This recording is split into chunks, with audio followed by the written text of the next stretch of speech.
수도권 전월세 시장이 심상치 않습니다. 잇따른 규제나 입주 물량 부족이 겹치면서 임대차 시장 불안이 이어지고 있는데요. 이런 가운데 새해에도 수도권이 오를 것이란 전망 나오고 있습니다. 부동산 정책은 정권의 성패를 좌우할 만큼 중요하죠. 이제 곧 집권 2년 차에 들어서는 이재명 정부가 체감할 수 있는 집값 안정을 달성하기 위해서 어떤 점을 챙겨보면 좋을지 지금부터 이야기 나눠보겠습니다. 함께해 주실 분들 소개해드리겠습니다. 하나은행 이동현 부동산 수석 전문위원 나오셨고요. 김인만 부동산연구소 김인만 소장, 한국투자증권 김규정 부동산 전문위원 나오셨습니다. 안녕하십니까? 네, 안녕하십니까. 안녕하세요. 용감한 덕후쇼 직설은 SBS BG 뉴스 앱과 유튜브에서 실시간으로 시청하실 수 있습니다. 서울 아파트값 상승률이 4주째 보합 수준 정도를 유지하고 있습니다. 하지만 한강벨트, 이른바 서울의 핵심 지역을 꼽아보면 만만치 않은 강세 여전히 띠고 있습니다. 전반적으로 서울 부동산 시장이 규제 대책 발표 위에 어떤 흐름을 보이고 있다고 보시는지 한 말씀씩 먼저 듣겠습니다. 김인만 소장님. 네, 11호 대책 발표된 지 이제 2달 넘었죠. 2달 네. 넘었는데 이제 첫째 한 달 정도는 상승률이 좀 빠르게 내려오긴 했습니다. 0.54%였거든요. 11호 대책 발표 전이. 네. 주간 상승률이. 근데 0.23, 0.2까지는 좀 빠르게 내려왔는데 그다음부터 이제 2달째 접어들게 되면서 0.17, 0.18 지지부진한 흐름. 이게 앞서서 이제 보합이라고 말씀하셨는데 사실 뭐 0.18%만 하더라도 상승입니다. 상승은 맞는데 그래도 상승세가 이 정도로 유지가 되고 있다는 얘기는 추가 하락 가능성이나 뭐 단기 급등 가능성은 상대적으로 좀 낮아 보이고요. 이제 올해 얼마 남지 않았습니다만 네. 올해 말까지는 그냥 이런 분위기 0.18 수준 플러스 마이너스 알파 정도로 유지가 되는데 그럼 이렇게 앞으로 계속 갈 거냐 그러면 그건 아닌 것 같습니다. 지금 굉장히 좀 불안한 어떤 보합 흐름이라고 보여지는데 네. 어제였죠. 정부 당국자들도 모여서 이제 뭐 부동산 관련 긴급 회의를 했다라고 이제 알려지고 있는데 결국에는 연말 되면 이제 한 해를 마무리해야 되는데 이 부동산 문제에 대해서는 지금 마무리가 안 되다 보니까 네. 정부, 국회, 여당 모두 다 모여서 지금 고민을 하고 있는 부분인 것 같고요. 그 얘기는 뭐겠습니까? 2026년이 아무래도 이런 안정세를 유지하기는 현실적으로 좀 힘들겠다라고 생각을 하고 있는 것 같습니다. 입주 물량 부족이라든지 유동성이라든지 기준금리 흐름을 보게 되면 2026년 시장은 여기서 또다시 불안해질 수도 있기 때문에 그에 따른 대책 마련이 필요해 보입니다. 네. 횡보지만 좀 불안한 횡보를 이어가고 있다. 김규정 위원님, 지금 시장 상황 어떻게 보고 계십니까? 말씀하신 것처럼 10.15 대책 한 2주 정도 지나면서 상승세가 둔화되긴 했는데 네. 실질적으로 거래 가격이 뭐 뚜렷하게 하락 조정됐다던가 투자 심리가 꺾였다라고 보기는 어렵습니다. 네. 대출 규제가 워낙 강화됐고 3중 규제로 지금 서울 전역이 거래가 어려운 규제 지역으로 묶여 있다 보니까 거래 자체가 급격하게 줄어들면서 상승세는 둔화됐지만 실질적으로 매물 가격이 뭐 조정이 됐다, 대책 효과가 있었다라고 볼 만큼 조정이 됐다고 보기는 어렵고 여전히 수요자들이 좀 거래 규제나 대출 자금 마련 때문에 좀 눈치 보고 관망하고 있기는 하지만 내년에도 계속 주택 가격이 불안할 것 같다. 공급이나 이런 것들에 대한 불안 심리를 가지고 가격 조정이나 이런 거에 대응하려는 좀 계속적인 관심을 보이고 있어서 시장이 완벽하게 안정됐다라고 볼 만한 근거가 많지 않은 상황입니다. 그래서 네. 한강변이라던가 신축으로 바뀔 수 있는 재건축 속도를 내는 곳들의 지분 가격 같은 것들이 꾸준히 거래가 많지 않은데도 신고가 사례도 근근히 나오고 있어서 여전히 좀 시장이 불안하다고 봐야 될 것 같습니다. 네. 거래 자체가 많지는 않지만 거래 가격 자체가 떨어지진 않았다. 딱 지금 시장의 모습인가요? 네, 맞습니다. 지금 최근에 그 서울 부동산 정보광장을 보면은 네. 2025년 올이죠. 올 10월 8,490여 가구가 거래됐었는데 네. 11월에 3,113가구, 거의 3분의 1 수준 뚝 떨어졌습니다. 거래량이 뚝 떨어졌다는 거는 지금 사실 시장이 뜨겁다고 볼 수는 없거든요. 그러니까 결국은 한국부동산원에서 자료를 받아도 꾸준하게 상승세는 이어지거나 아니면 상승세를 유지한다 이런 말은 있지만 과거처럼 이렇게 상승폭이 눈에 띄지는 않습니다. 네. 그리고 일부는 국지적으로 상승하는 데도 있지만 반대로 또 국지적으로 보합세 수준에서 왔다 갔다 하는 곳도 꽤 많거든요. 서울 전체적으로 봤을 때요. 이거는 아무래도 직전에 있는 11호 대책 같은 그런 어떻게 보면은 서울의 전 지역, 그다음에 경기도, 서울 인접권까지 토지거래 허가로 다 묶었지 않습니까? 규제적으로 묶으면서 사실상 지금은 갭 투자가 어려워졌습니다. 그들 지역에서는. 그렇기 때문에 실수요자 중심으로 갈 수밖에 없다는 상황이 결국은 거래량 감소로 나왔고, 거래량이 이렇게 감소됐다는 거는 어떻게 보면은 이게 가격이 계속 앞으로도 뭐 마냥 오를 거라고 좀 보고 있지는 않습니다. 지금 추세로 보면은 결국은 언제까지는 이렇게 계속 상승세가 두드러지기보다도 오히려 이제 조금씩 안정세를 찾아가거나 아니면은 최소한 급매물 같은 거는 언제든지 나올 수 있다고 보거든요. 네. 예, 지금의 뭐 대출 금리가 지금 많이 내리지 않은 상황이고, 그렇다면은 시장은 그나마 그래도 이렇게 막 급등하는 그런 분위기는 어느 정도 안정화되지 않았나 이렇게 보고 있고요. 다만 이런 추세가 이어지느냐의 문제는 결국은 그 규제로 묶었던 지역, 토지거래에 묶었던 지역들이 수요가 공급보다는 넘쳐나는 지역들이었습니다. 그렇기 때문에 이들 지역에 대한 공급이 대책이 과연 실행력 있는 공급이 나올까가 아주 중요한 관건이 될 것 같고요. 그런 점에서 봤을 때 이제 정부에서도 이들 공급 대책에 대한 고민이 앞으로 커질 거라 보고 있고요. 지금 이런 전반적인 분위기가 되는 곳만 되는, 우리가 말하는 양극화가 넘어 초양극화로 가는 이런 분위기, 강남이라든지 한강벨트라는 곳만 지금 부각이 되는, 서울 내에서도 차별화되는 이런 시장이라고 볼 수 있겠습니다. 지금 일단은 그래도 강도 높다고 봤던 대책들이 계속 나왔지만 집값의 어떤 안정이라든지 이런 것들을 보면 늘 딱 이 정도인 것 같아요. 그냥 그러니까 집값에 그렇습니다. 안정시키는 효과가 정부 대책으로 딱 누르는 효과가 딱 요 정도. 그러니까 완벽하게 제어했다라거나 안정권으로 확연하게 들어갔다라거나 이렇게 볼 수 없다는 거잖아요, 지금.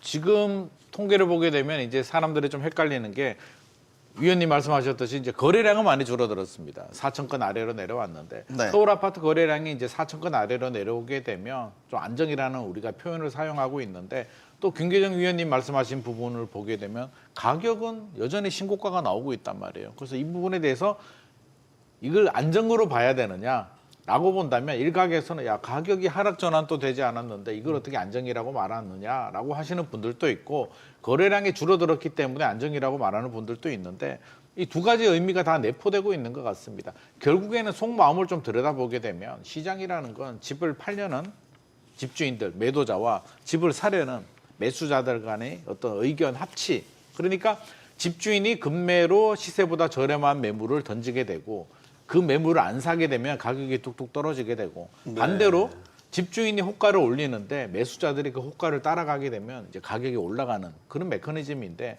그러면 집값이 떨어지려면 집주인들이 이제 하락 매물, 급매를 내놓아야 되는데, 집주인들 인터뷰를 해보게 되면 한결같이 하는 말씀들이, 내가 굳이 지금 집을 급매로 팔아야 될 이유가 있는가?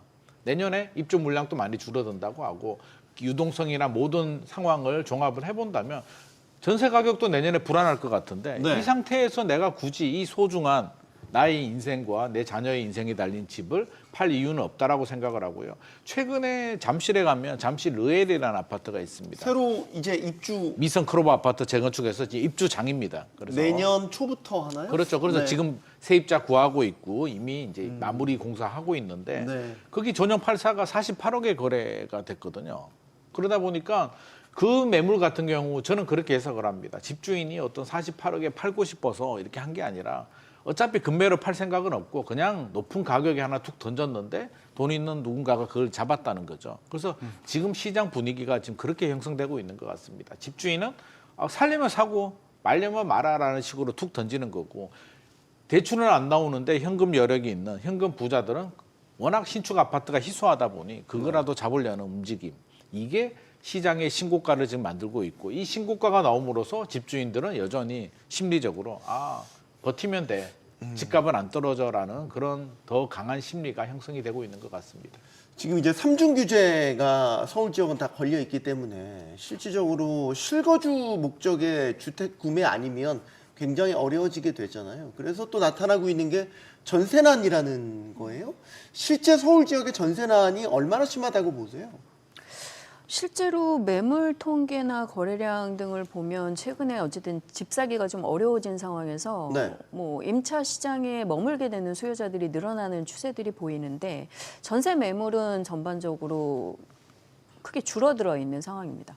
뭐 기본적으로 월세 전환 속도가 계속 가속되면서 임대 시장에서 전세 물건 자체가 계속 줄어들고 있는 기본적인 트렌드도 있고 네. 매매 시장에서 최근에 저희 뭐 대출이나 거래 규제 때문에 실거주를 해야 하는 물건들이 늘어나면서 네. 실제로 이제 투자 갭 투자 같은 것들을 통해서 출시되는 뭐 재고 시장의 물량 같은 것들도 조금 줄어든 게 사실이기도 하고요.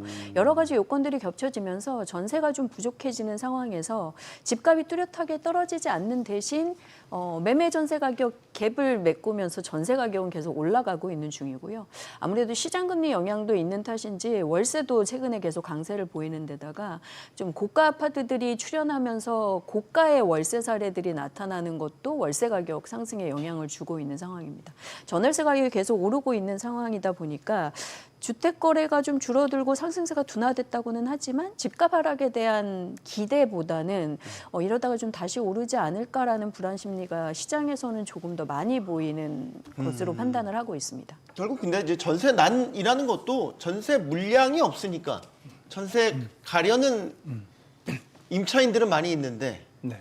물량이 없으니까 결국 오르게 되는 이 구조는 똑같은 거고. 그렇죠. 그게 이제 대책 발표 위에 더 좀 심해졌다라는 거잖아요. 그 영향이 지금 전세난 정확하게 하면 아파트 전세난이에요, 사실은. 네. 우리가 말하는 비아파트 쪽에서는 전세난이란 말이 나오기 쉽지 또 다른 않습니다. 다른 시장인 거죠. 거죠? 그러니까 기본 대전제가 아파트 전세난이 지금 가중화되고 있다는 거지.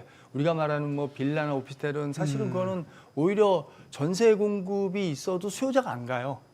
잘 안 가지 않습니까? 비아파트 그 빌라왕 사태 이후로. 네. 그래서 지금 분위기는 아파트 전세난이고요. 서울의 그 아파트 전세가율이 지금 한 53% 돼요. 네. 근데 이게 연평균으로 지금 예년에는 한 70%대는 돼야 정상인데, 그러면 지금 아파트 전세가율로만 보면은 그동안 집값이 많이 올랐다는 얘기도 되고, 반면에 전세는 아직 더 수요가 여력이 있을 수 있거든요. 그 갭만큼 더 전세가 지금 따라갈 수 전세가율이 있다. 한 60%대로 떨어졌다고요? 53%입니다. 그건 강남 지역 말씀하시는 아니 거죠? 전체 서울 전체가 서울 봤을 때. 전체가 예. 많이 떨어졌네. 예, 근데 원래 원래는 한 60% 정도 60% 넘어야죠. 예, 65% 보통 이렇게 갈 수 있는데, 그 얘기는 아직은 전세가 더 들어갈 수 있는 수요는 충분히 있다고 좀 보거든요. 그런데 문제는 우리 앵커님도 말씀해 주시지만 결국은 공급이 문제 아닙니까? 공급이 없는데 들어오고 싶어도 안 된다. 이러면 결국은 이게 전세가 월세화로 자꾸 전환되는 것도 또 한몫을 하는 것 같아요. 네. 그런 분위기가. 그렇기 때문에 지금의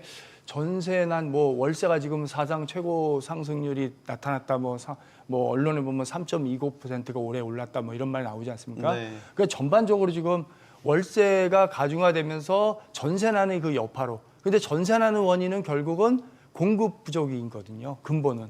그러니까 이런 추세로 봤을 때 앞으로도 전세난은 꺾이기는 쉽지 않다. 그러면 지금이라도 정부에서 할 수 있는 거는 공공입주 같은 공공 전세 물량을 빠르게 늘려야 돼요. 어차피 그 민간 부분에서 빠르게 늘리기는 어렵기 때문에 네. 그런 부분이 어느 정도 해소가 돼야지 그런 전세나 아파트 전세난이 조금이라도 좀 완화되지 않을까 이런 생각이 듭니다. 결국 지금의 전세난이 심화되는 거는 월세 가격 상승으로 이어지는 그렇죠. 고리가 된다.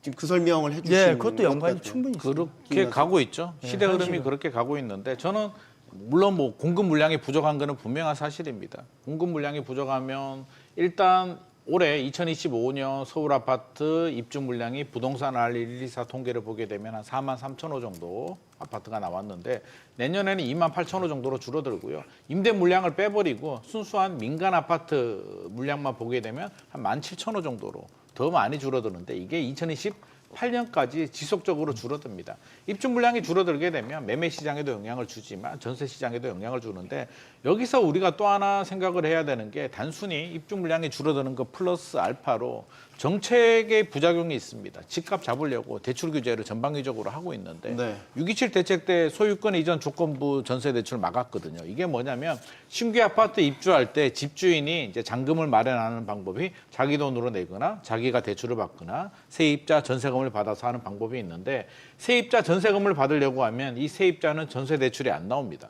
그러면 신규 아파트 입주 물량이 그나마 나오더라도 세입자가 전세 대출이 안 나오다 보니까 현금이 있는 세입자가 아니면 사실상 세입자 맞추기가 힘들죠. 그러니까 신축 아파트가 어떻게 보면 약간 세입자 입장에서는 약간 박앤세일 같은 느낌. 간만에 시세보다 저렴하게 한꺼번에 물량이 나오니까 저렴한 전세를 구할 수 있는 방법인데 대출이 막히다 보니까 이게 그림의 떡이 돼버리는 게 저는 상당히 심각한 문제라고 생각을 하거든요. 최근에 뭐 잠실 쪽에도 또 청담동에도 입주 물량들이 그나마 나옴에도 불구하고 전세 시장이 불안한 이유는 이 물량 자체를 집주인은 실거주 의무가 부과가 되고 세입자는 전세 대출을 받을 수가 없기 때문에 제대로 된 입주 물량의 효과를 얻을 수가 없다는 게 저는 최대의 문제라고 생각을 하고 있고요. 금단 신도시 가더라도 이런 문제들은 확연히 드러납니다.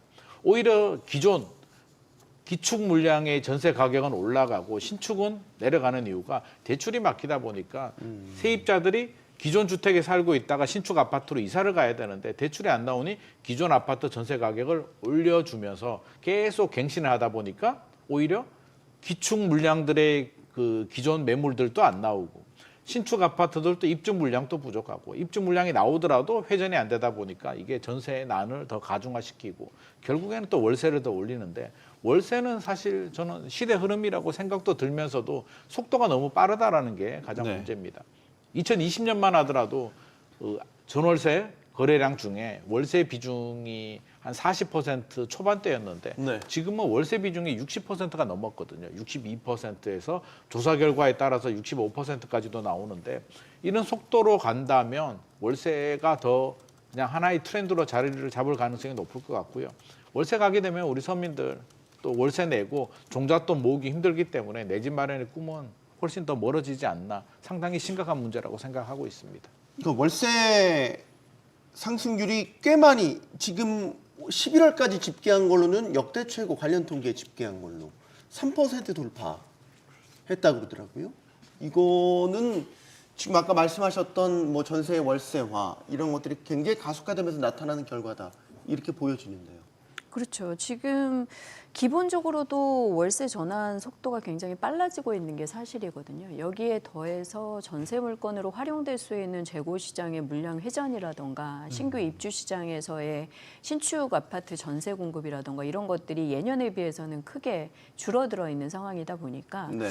월세를 중심으로 월세 지수 상승폭이 최근에 굉장히 가파르게 나타나고 있고요. 23년 이후로 굉장히 가팔라진 상황이고 전세 물건 자체에서 계속 공급이 좀 확대될 만한 여력이 지금 거의 보이지 않기 때문에 네. 시장에서 이런 구조적인 월세 가격 불안 요소, 임대 시장의 불안 요소 이런 것들이 계속될 가능성이 많습니다. 근데 결국 임대 시장의 가격 지수가 계속 불안정하다 그러면 네. 지금 좀 거래 둔화와 함께 안정되어 보이는 서울 아파트 가격의 변동률, 수도권 아파트 가격의 변동률도 다시 좀 들썩이지 않을까라는 우려가 이제 연결되어 있는 거죠. 서로 힘들게 하네요. 즉 거래 전월세 지금은 서로 계속 발목 잡는 것 같아요. 지금 이게 도돌이 표식으로 계속 발목 잡는 서로 발목 잡고 삼중고죠. 우리 서민들 입장에서 본다면 집값이 올라갑니다. 그러면 전세라도 가야 되는데 전세 가격도 올라갑니다. 월세를 가려니까 월세 가격도 올라갑니다. 이럴 바에 집 살려고 집을 사야 하니까 되는데? 또 집값은 너무 비싸고 대출도 안 나옵니다. 이러지도 저러지도 못하는 상황이 지금 저희가 너무 현재의 나쁘게 상황인 것 보는 건 같습니다. 아니죠. 그냥 현실입니다, 정확하게 현실. 냉정하게 지금 시장 진단하고 있는 거죠. 너무 이게 저희가 암담한 얘기만 근데 이게 드려서- 전월세 문제는 이게 우리 집값 문제는 이제 서울 집값이 많이 올라갔는데 전세 문제 같은 경우는 앞으로 2026년이 되면 전국적으로 문제가 될 수도 있습니다. 입주 물량은 전국적으로 지금 감소되는 추세입니다. 이 서민들의 주거비 부담이 너무 커진다. 그렇죠. 라는 측면에서 지금 이걸 심각하게 봐야 되는 거죠. 네, 두 가지인데 하나는 주거비가 상승된다는 건 이제 월세가 되면 당연히 주거비가 더 부담이 될 거고요.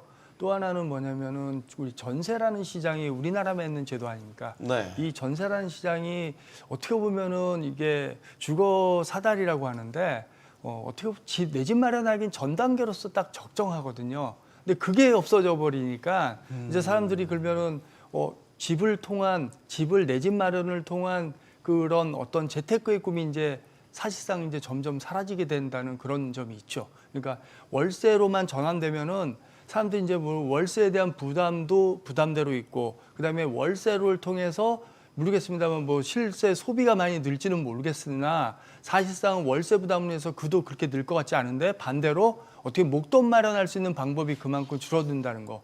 그거에 대한 대책이 어떻게 보면 지금 심각할 수도 있습니다. 그래서 서민의 뭐 주거 안정 못지않게 주거 사다리 역할을 할 수 있는 그런 안정적인 전세 물량이 나와야 어떻게 보면 지금 경제도 그렇고 사회 전반적으로 좀 안정하는 데 기여하지 않을까 이런 생각이 듭니다. 최근에 이제 일련의 그 부동산 대책들은 명확하죠. 집값의 이상 급등 이걸 일단 시키고 진정시킨다는 명확한 목적을 갖고 있죠. 근데 거기에 따른 부작용들을 우리가 짚어봤지만 전월세, 전세나 이런 것들로 나타났죠. 그런 부작용들을 감수하고서라도 아주 초강력 대책들이 나왔단 말이죠. 그러면 소위 말해서 매수 심리는 좀 그러면 주택 매수 심리는 잦아들었냐, 진정이 됐냐 이 질문을 드리면 어떻게 얘기하시겠어요? 일단 주요 매수 심리를 볼 수 있는 뭐 전망 지수라던가 네. 거래 심리 지수라던가 이런 것들을 보시면 뭐 약간의 등락은 있습니다만 뚜렷하게 진정됐다고 보여지지는 않습니다. 안 꺾였어요? 아직까지는. 그리고 실제로 올해 나왔던 3번의 대책 중에 뭐 6월에 이제 대출 규제로 주담대 한도를 6억으로 막으면서는 시장의 영향이 그래도 한 2달 정도는 갔다라고 보여지는데 네. 97 대책부터는 실질적으로 시장의 이런 대책 이후에 뭐 부담감이라던가 투자 전략에 대한 변화라던가 심리 전환 같은 것들이 뚜렷하게 보이지 않고 실제로 가격적으로나 거래의 영향도 그렇게 뚜렷하게 대책 효과가 나타났다고 보여지진 않아서 전체적으로 투자 심리를 완화시키는데 그렇게 안정적인 효과를 냈다고 좀 보기는 어려운 상황입니다. 그래서 시장에서도 현재 추가적으로 이제 나올 만한 게 세금 규제 정도만 남은 것 같다라고 네. 다 예측들을 하시면서 보유세를 그러면 뭐 내년에 언제쯤 올리게 될 것이냐, 올릴 수는 있을 것이냐, 뭐 이런 것들을 뭐 예측하고 계신 상황이거든요. 근데 시장에서도 그 보유세에 대한 인상 부담이 그렇게 뭐 매물 출시나 주택 처분이나 이렇게 갈 만한 부담감으로 느끼지는 않는 걸로 보여져요. 왜냐하면 실제로 이제 23년 이후부터 저희 종부세제 변경에 따라서 이제 종부세를 내시지 않던 분들도 작년 올해 이제 넘어오면서는 집값이 급등한 지역에서는 다시 종부세를 내게 되는 집값 상승에만 따라서도 그런 상황으로 조금 계속 변화가 가고 있는 상황에서 보유세 정책이 그렇게 과도하게 급격하게 인상으로 가지는 못할 거다라는 진단들을 좀 하고 계시다 보니까 그것에 따라서 이게 세제 정책이 달라지니까 매물을 좀 처분을 해야겠다 혹은 투자를 조금 안 해야겠다 뭐 이런 식으로 영향을 주고 있지는 못하다고 보여집니다. 그래서 네. 이후에 나올 대책에 대해서도 상당히 좀 고민이 되고 있는 상황입니다. 저희가 쓸 수 있는 카드가 많지 않은데 그것으로도 이제 투자 심리를 전환시키거나 안정 효과를 좀 뚜렷하게 길게 가도록 하기에는 좀 쉽지 않은 게 아닌가 이런 판단이 좀 돼서 걱정이 현재 시장에서 좀 많이 올라오고 있습니다. 이동현 의원님, 네. 이게 정책 실패 그러면 같은데 네. 실패를 단정 짓기는 좀 네네. 그렇지만 지금까지의 결과만 놓고 보면 네. 소위 정책의 약발이 먹혀들지 않고 있는 상황인 것 같은데 왜 그런 거죠? 사실 이 정도의 강력한 역대급의 아주 강력한 대출 규제, 삼중 규제 다 할 수 있는 거 다 걸었지 않습니까? 그러면 네. 이거는 보통 우리가 예전 공식이라면 시장의 강력한 메시지란 말이죠. 네. 그러면 소위 말해 투기 세력도 좀 수그러들고 뭐 이제 이런 것들을 우리가 예상해서 집값이 이제 확 안정권으로 들어가야 되는데 이제 결과적으로 안 그렇다는 말이죠. 지금 가장 가장 많이 나오는 게 결국 공급 대책이란 말이 나오지 않습니까? 네. 지금 우리가 이 이재명 정부 들어서 3번의 대책이 나왔어요. 627, 97, 11호 이렇게 3번 네. 나왔는데 그 중에 이제 공급 대책이 이제 97 대책에서 나왔지만은 그 대책은 나왔지만 사람들이 저게 언제 실현 가능해 이런 실현에 대한 의문점을 많이 제기했고 실제로 뭐 앞선에서 우리 김 대표님께서 말씀하셨지만 지금 뭐 입주 물량이 거의 반토막이에요. 예년 평균 4, 5만 가구가 나와야 되는데 지금 2만 가구로 내년부터 떨어지고 그 다음엔 더 떨어지고 1만 가구대로 그 다음에 또 뭐 1만 가구 이하로 현재 흐름을 간다는 건데 그런 공급에 대한 방안이 지금 나오지 전혀 않고 있어요. 네. 사실상 발표는 했지만 그게 입주까지 가려면은 이번 정부에서 어려울 수 있거든요. 근데 그러니까 결국은 어떤 대책의 문제가 지금 쏟아낼 수 있는 방법은 결국은 수요 억제책이 단기 효과가 나오니까 네. 그걸로 인해서 정부에서도 거기에 더 신경을 많이 쓰는 겁니다. 그 대표적인 게 이제 대출 규제처럼 규제로 묶고 토지 거래처럼 묶어서 말 그대로 진짜 여기는 부동산 아파트는 투자는 못한다. 그냥 실거주만 해라. 이런 식으로 지금 가고 있습니다. 근데 이런 추세가 가고 있는데 여기에 이제 좀 특이한 점이 뭐냐면은 이 시중에 이제 유동자금이 워낙 많이 풀린 상태 아닙니까 지금. 네. 여러 가지 풀려 있는데 여기에 우리가 말하는 자산가들의 증가도 지금 엄청나게 늘고 있어요. 그러니까 뭐냐면 돈 많은 사람들이 돈이 더 많아지는 추세가 간다. 그렇다면 결국은 삶의 질로 연결될 거고 그러다 보니까 지금은 강남권이라든지 주로 이제 한강벨트가 아무래도 거주 환경이 좋거나 여러 가지 뭐 우리가 말하는 생활 환경, 기반 시설이 잘 되어 있는 곳들이 많거든요. 특히 그들 지역의 신축 아파트는 지금 가격이 문제가 아니라 물건만 나오면 무조건 비싸더라도 들어간다. 이런 분위기가 형성이 돼 있어요. 네. 그런데 사실상 또 보면 서울 전체가 25개 지역구인데 사실상 우리가 말하는 뭐 노도관, 금강구 이런 외곽 지역 보면은 아파트값이 그렇게 많이 오른 지역이 없어요. 생각보다. 그러니까 실질적으로 그래서 이번에 말이 나온 게 아니 토지까지 묶어버리면 거래까지 더 막혀버리면 이제 더 힘들지 않냐. 그런 말이 계속 나오는 거거든요. 그러니까 지금의 아파트 가격을 전반적으로 상승이라고 이끄는 거는 우리가 말하는 강남 3구 중심에 그리고 한강변의 나머지 11개구 중심 이렇게 해서 돌아가고 있다고 보시면 되기 때문에 지금의 추이가 전반적인 거래량 급감으로 제가 서두에 말씀드렸다시피 네. 거래량 급감으로 나올 수밖에 없는 거고 그 와중에도 가격이 오르는 지역들은 우리가 말하는 인기단지, 인기지역의 신축 아파트들 이들 아파트에 대한 수요는 엄청 많기 때문에 거기에 대한 공급이 전혀 지금 안 받쳐주고 있습니다. 이런 것들이 가장 큰 원인이라고 볼 수 있겠습니다. 어떻게 보면 지금이 동트기 전 가장 어두운 때가 아닐까요? 우리가 상식적으로 보면 주택 가격을 결정하는 데 있어서 유동성이 차지하는 비중이 매우 크지 않습니까? 그 그렇죠. 유동성을 지금 꽉 틀어 쥐었단 말이죠. 그런데 집값이 오른다는 거죠. 근데 이제 이게 지금은 이제 단기적으로 보면 이렇게 나타나지만 일정 수준의 지남이 결국 시장도 못 버티고 틀어진 유동성에 대한 메마른 유동성에 대한 효과가 집값 하락으로 본격적으로 나타나지 않을까. 그 유동성이 나는 이제 과감한 질문을 던져봅니다. 유동성은 이제 대출이라고 말씀을 하셨는데 대출이라고 봐야 돼요. 유동성이 대출만 있는 건 아니거든요. 지금 시중에 보게 되면 이제 주택을 살 때는 자기 자본으로 사는 방법이 있고 대출을 받아서 사는 방법이 있고 전세를 끼고 사는 방법이 있는데 이 두 가지를 다 막았죠. 전세를 끼고 사는 방법은 토지거래허가구역을 통해서 차단을 했고 대출은 627 대책을 통해서 6억까지 11호 대책을 통해서 25억 넘어가는 아파트들은 2억까지 이제 묶기는 했는데 자기 자본이 있는 사람들이 있단 말입니다.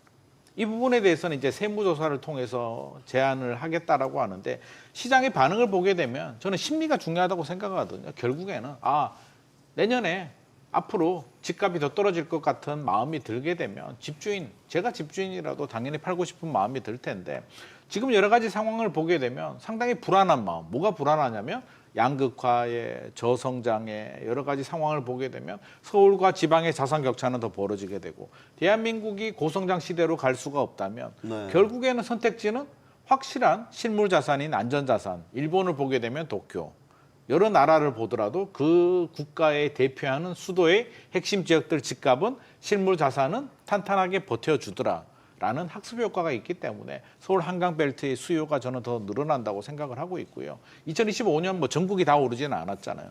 오히려 서울 아파트 중에서 외지인 투자 비중이 한 25% 정도 되는데 네. 결국에는 서울 자체 인구만 하더라도 공급이 부족한 지역인데 외지인들이 불안한 심리에 더 원정 투자가 들어오기 때문에 결국에는 수요 과잉, 공급 부족이라는 이 메커니즘, 뭐 대통령께서도 대책이 없다라고 말씀하셨던 이 부분인데 이걸 해결하기 위해서는 앞서서 위원님 말씀하신 것처럼 공급 물량이 충분히 나와줘야 되는데 현실적으로 어려울 것 같고요. 지금 또 추가 공급 대책을 준비하고 있습니다만 우리 국민들 마음속에는 수도권 135만 호 착공, 그래서 2026년에는 답이 없잖아 라는 걸 얘기를 하고 있습니다. 결국에는 근데 유동성을 또 말씀하셨는데 대출은 규제했습니다만 지금 시중에 있는 유동성은 많이 풀리고 있잖아요. 그래서 주식 오르고 금값 오르고 코인 오르고 집값도 오르는데 제가 최근에 만나서 인터뷰를 많이 해보게 되면 그런 말씀을 하십니다. 내가 열심히 노력해서 현금을 모았는데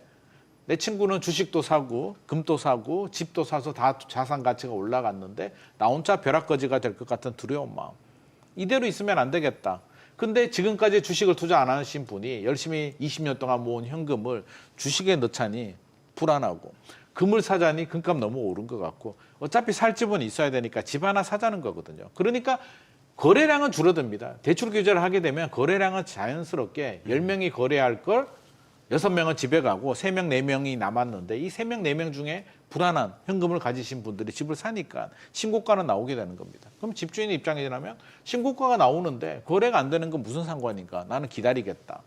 매수자들은 올해는 이렇게 넘어갈 것 같은데 내년에 또 어떻게 발생할지 모르니 여전히 불안한 마음. 이 불안 심리가 줄어들지 않는다면 2026년 부동산 시장도 저는 안정을 찾기는 현실적으로 좀 어렵지 않나. 그러면 정부도 국민들이 이 불안한 부분에 대한 어떤 정확한 해법, 공급을 정확히 해주든지 수요를 확실하게 분산을 해주든지 어떤 솔루션을 제시해주지 않는다면 2026년이라고 해서 대출 규제만으로 유동성을 제거한다? 지금 M2 증가를 보게 되면 미국보다 우리가 더 빠르다라고 할 정도로 사실상 시중에 유동성이 많이 풀리고 있는 상황이기 때문에 이 부분에 대해서도 정부가 어떤 명확한 답을 좀 줄 필요가 있을 것 같습니다. 이재명 대통령이 대책이 없다라고 얘기를 했잖아요. 집값이 마음먹은 대로 잡히지 않는 것에 대한 불편한 마음을 이제 드러낸 것 같아요. 정말로 대책이 없을까? 이게 아까 말씀하셨던 정말 고액자산가들이 집 사는 거는 그냥 그들의 리그로 놔두고 평균 전체적인 대중을 봐야 될 거 아니에요. 그러면 지금 우리가 너무 시장을 과하게 너무 나쁘게 보고 있는 건 아닌가라는 이제, 왜냐면 저도 이제 언론에 있기 때문에 언론사들이 이제 예를 들어서 시장 뭐 하나 매물 하나 최고가 거래됐다고 하면 그거 가지고 마치 이거 하나 가지고 시장 전체가 막 들썩이는 것처럼 과장되게 표현하는 경우도 있고 저희가 그런 오류에 빠지는 건 아닌가라는 과감한 질문을 제가 계속 드리고 있습니다. 근데 올해 저희가 계속 집중적으로 보고 있는 시장이 결국은 서울 아파트 시장에서도 네. 강남권의 고가 그리고 한강변에 재건축을 하고 있는 신축으로 변화될 이제 고가 지분들의 변동성에 대해서 계속 주목을 하고 있는 건데 그 외에 아까도 말씀하신 것처럼 뭐 노도강 지역이라던가 외곽 지역의 아파트들은 사실 올해 상대적으로 회복률이 그렇게 높지도 않았고 최근에 규제로 묶으면서는 오히려 여기에 뭐 더한 대출 규제나 세금 규제가 더해진다면 오히려 내년에 그런 지역은 또 물건이 급매 출시가 될 수도 있는 이런 양극화 상황만 굉장히 극심해진 거거든요. 그래서 어떻게 보면 지금 저희의 최대 이제 관심사는 강남의 이런 고가 아파트 상승세를 멈추게 하거나 가격 조정을 좀 시킬 수 있을 것이냐, 고가 시장의 상승세를 멈추고 안정을 시킬 수 있냐라는 건데.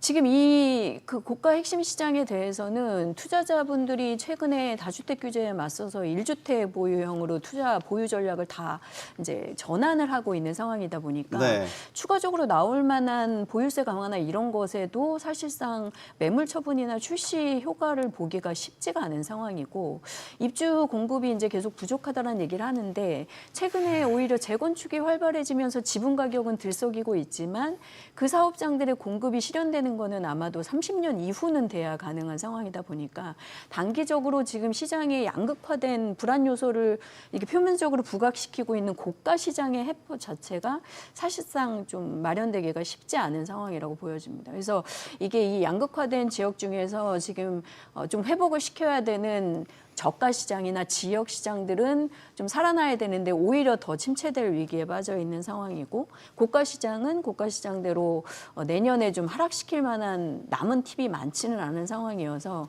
오히려 세 번의 대책 이후에 정부의 고심은 더 깊어지지 않았을까라고 생각이 됩니다. 그래서 뭐 지금 나오는 어나운스로는 계속 대책은 마련되어 있다, 이제 발표 시기만 조율 중이다라고 하고 있으나 시장에서는 효과를 크게 뚜렷하게 낼 만한 대책을 마련하는 게 지금 쉽지 않다라는 중론이어서 1월로 지금 뭐 다들 좀 예측하고 계신 추가 대책 뭐 이런 것들이 네. 사실상 그렇게 좀 충분한 대책이 나오기는 쉽지 않을 것으로 현재는 좀 저 개인적으로는 좀 그렇게 판단이 됩니다. 대책이 없다라는 이재명 대통령의 저 발언을 어떻게 말씀하십니까? 대책이 없다는 말은 결국은 뭐 문재인 정부 때도 그랬고 윤석열 정부 때도 그랬고 사실은 동일합니다. 이게 뭐냐면은 아까 말씀드렸지만 전반적으로 어떤 수요가 있는 곳에 결국은 서울 서울 중심으로 돌아갈 수밖에 없습니다. 지금 경제나 모든 중심지가 서울이기 때문에 인구도 글로 몰려 있고 그런데 거기에 공급을 내놓을 방법이 사실은 우리가 말하던 대단히 택지 개발이라는 게 사실 어렵지 않습니까? 서울이라는 곳은 결국 할 수 있는 거는 재건축밖에 없는데 앞선에서 뭐 우리 위원님께서 말씀하셨다시피 이게 뭐 재건축이라는 거는 이제 시작해도 10년 뭐 앞으로 뒤에 빨라야 5년, 10년, 15년 이렇게 나오기 때문에 항상 보면 대책이 없다는 말이 나올 수밖에 없는 것 같고요. 그 다음에 결국은 대책이라는 게 지금 나올 수 있는 것은 정부에서 집값 안정할 수 있는 거는 결국은 수요 억제책밖에 없습니다. 근데 수요 억제책을 앞에서 뭐 금리야 뭐 지금이야 뭐 어떻게 보면 뭐 미국 금리를 따라갈 수 있는 그런 거기 때문에 상황이 금리를 우리 마음대로 못하지만 대출 규제는 지금 이미 시행됐고 있고요. 규제 지역 통해서 그다음에 토제를 통해서 실거주자 중심으로 가고 있고 그다음에 이제 나오지 않은 게 결국은 보유세 카드 네. 우리가 말하는 집값에 대해서 똘똘한 채 그래 좋고 다주택 좋다 이거야. 근데 세금은 많이 내야만 당신들이 그걸 유지할 수 있다. 이렇게 지금 분위기로 갈 수밖에 없어요. 현실적입니다, 그게. 그래서 이제 그렇게 갈 것 같다는 생각이 드는데 이게 우리나라가 그 어떻게 보면 OECD 선진국 아닙니까? 그럼에도 불구하고 보유세는 OECD 국에서는 좀 낮은 편에 상당히 낮은 편에 들어간답니다. 근데 반대로 거래세는 우리나라는 높은 편에 또 들어간답니다. 이게 어떻게 되냐면은 보유세를 전반적으로 좀 강화시키고 거래세를 많이 낮추면은 이게 매물이 더 많이 돌아가고 이게 원활하게 한다는 게 부동산 전문가들의 공통된 말인데 이게 뭐 마음대로 되는 게 아니라 또 어떻게 되면 또 조세 저항이라는 것도 걸릴 것 같고요. 네. 당장에는 뭐 세금 안 내던 걸 많이 내라고 하면 당연히 저항이 가죠. 근데 궁극적인 흐름으로 우리나라도 결국은 OECD 선진국의 그런 어떻게 보면 요즘에는 뭐 대표 주자라고도 말 나오는데 그렇다면 결국은 이게 보유세 증가 그다음에 거래세 감소 쪽으로 가는 게 전반적인 글로벌 추이에도 맞지 않을까 이런 생각은 듭니다. 자, 이제 주택공급 대책에 시장이 주목하고 있습니다. 주택공급 대책 언제 나오나? 원래 이달에 나올 것 같더니 좀 밀리는 것 같습니다. 그래서 다음 달에 나올 것 같습니다. 당 정대에서 또 그런 전반적인 스케줄까지도 언급이 됐죠. 일단 주택공급 대책에 대한 의견을 좀 여쭙겠습니다. 97 주택공급 대책이 더 뚜렷하고 명확하게 아마 만들어져서 나올 것 같다라는 예상은 기본적으로는 하고 있는데 네. 뭐가 나올까요? 우리가 예상하는 내용을 뛰어넘어야 되는데 뛰어넘어야 됩니다. 근데 이제 뛰어넘기가 쉽지 않다는 게 이제 딜레마고 97 공급 대책에서 이제 많은 비판을 받았던 게 2030년까지 135만 호 착공. 그래서 어떻게 하겠다는 거야? 구체적으로 얘기를 해줘. 그렇게 두리뭉실하게 얘기 안 하면 안 돼라고 해서 비판을 많이 받았기 때문에 97 공급 대책에 저는 연장선에서 좀 더 구체화하는 방안이 나올 것 같습니다. 그러면 97 공급 대책 내용을 보게 되면 기본적으로 이제 공공택지에 3기 신도시 물량들이 있단 말이에요. 그러면 3기 신도시 물량을 어느 정도 물량을 몇 년도에 얼마 정도 물량을 낼 것인가에 대한 로드맵이 좀 나올 것 같고요. 그린벨트 얘기도 많이 합니다. 그럼 그린벨트 서리풀 주고 진짜 하는 거 맞아? 언제 할 건데? 가격은 얼마에 할 거야? 그에 따른 어떤 토지 임대부라든지 약간 반값 아파트 같은 그런 느낌의 주택들이 일단 대책이 좀 나올 것 같고요. 세 번째는 이제 문재인 정부 때 실패했던 유유부지 얘기를 많이 합니다. 서울 도심에 공급이 부족하잖아. 유유부지나 관공서 부지 할 겁니다. 네. 그거 문재인 정부 때도 못했잖아. 이번에는 다릅니다. 이번에는 뭔가 다르다는 걸 보여주기 위한 구체적인 실행 방안들이 포함이 될 것으로 저는 예상을 합니다. 근데 제가 말씀드린 이런 내용이 나오게 되면 시장에서는 큰 반응이 없을 겁니다. 이미 다 알고 있던 내용이고 또 3기 신도시야, 또 유유부지야, 또 그린벨트야 라는 반응들이 나올 거거든요. 그래서 이걸 뛰어넘는 어떤 엄청난 파격적인 게 나온다면 분위기가 180도 달라질 수는 있는데 제가 말씀드린 정도의 내용이 나온다면 시장의 반응은 그냥 그렇구나 정도로 그냥 끝나버릴 겁니다. 너무 박하게 평가하시는 거 아닙니까? 진짜 이게 나오면 나는 이제 앞으로 기다릴 거야. 집 안 사고. 나 이제 마음이 편안해져. 라는 마음이 들어야 되는데 제가 드린 말씀 정도 가지고 이미 시장에는 내성이라는 게 생겼거든요. 이게 사실상 이재명 정부 입장에서는 굉장히 좀 억울할 수도 있는데 올해도 이제 집값이 3번 올랐잖아요. 2, 3월 올랐던 토지거래가구역 풍거는 서울시에 이제 실책이 있었고 6월에 집값이 오른 건 불확실성이 제거가 되면서 올랐고 따지고 보면 이제 9월, 10월 올라갔는 게 이제 정책의 실패라고 할 수 있는데 구조적인 문제를 보게 되면 문재인 정부까지 거슬러 올라갑니다. 문재인 정부 시절에 28번의 대책이 발표되고 집값을 못 잡은 그 부작용이 저는 지금 또 이어지고 있기 때문에 기존과 동일한 패턴으로 뭐 수요 억제, 대출 규제를 하고 기존과 비슷한 3기 신도시와 유유부지로 공급 대책으로 또 리바이벌을 하겠다라고 한다면 시장의 수요자들은 그렇게까지 뭐 공감을 하면서 내 집 마련을 하겠다라는 구매 욕구가 있는 분들이 마음이 편안해지면서 일상으로 돌아가기는 이 정도 가지고는 안 될 것 같습니다. 좀 더 파격적인 대책이 마련이 되어야 될 것 같습니다. 김규정 위원님, 주택 공급 대책에 뭐가 들어가야 시장 참여자들, 뭐 내 집 마련 준비하고 계획하시는 분들이 만족을 할까요? 이게 파격적인 걸 부분을 말씀하셨는데 글쎄 또 말만 파격이고 껍데기만 파격이고 알맹이가 없어서 실망한 적이 많이 있어서 저는 개인적으로는 파격보다는 내실 있는 편안한 주택 공급 대책이 더 낫지 않을까 생각이 드는데. 근데 일단 내실과 한 발 한 발 할 수 있는 현실적인 걸 찾는다면 97 대책에서 발표됐던 공급을 지금 현재 추진하고 있고 네. 속도 조절을 통해서 그래도 조금이라도 빨리 시장에 완성된 주택을 공급할 수 있는 대책들을 추진하는 게 현실적인 방안이 될 거고요. 그렇다 보면 지금 3기 신도시 본청약이 이제 본격적으로 되면서 네. 공공분양 쪽에 뭐 신혼부부나 생애채초분들 청약 관심이 있는데 네. 내년에도 그 물량들이 한 3만 호 정도 나오거든요. 그런 3기 신도시 공급을 이제 더 늘어지지 않도록, 더 네. 지연되지 않도록 빨리 하는 부분들, 그리고 1기 신도시 선도지구 재건축처럼 지금 대상이 확정돼 있는 곳들에 빠른 사업 진행을 할 수 있도록 초기 사업 계획이나 이런 것들을 지자체하고 힘을 합쳐서 빨리 만드는 그런 것들이 필요할 거고요. 지금 한강변의 재건축이 한 5년 만에 굉장히 활성화되어 있는데 물론 재건축이 활성화되면서 가격 불안 요소도 있지만 5년 후 정도부터 주요 서울 지역에 새 아파트를 공급할 수 있는 유일한 방법이라고 볼 수 있기 때문에 그 사업들이 빨리 실현될 수 있도록 필요한 조치들을 하는 것들 이런 것들이 아마 97 대책의 후속이 되지 않을까 싶습니다. 저희가 뭐 새로운 공급 계획 양이나 택지지구 발표를 지금 내놓는 걸로는 단기적으로 시장 안정을 가져올 수 있는 효과는 사실상 그렇게 뚜렷하지 않기 때문에 그런 부분이 될 것 같고 아파트를 원하시는 수요자들에 비해서 공급이 더딘 상황이다 보니까 네. 공동주택 생활 환경을 유지할 수 있으면서 조금 더 빨리 지을 수 있는 오피스텔 공급 같은 것들을 좀 촉진하는 이런 제도들이 나오지 않을까 좀 예측이 되고 있습니다. 아직은 모르겠습니다.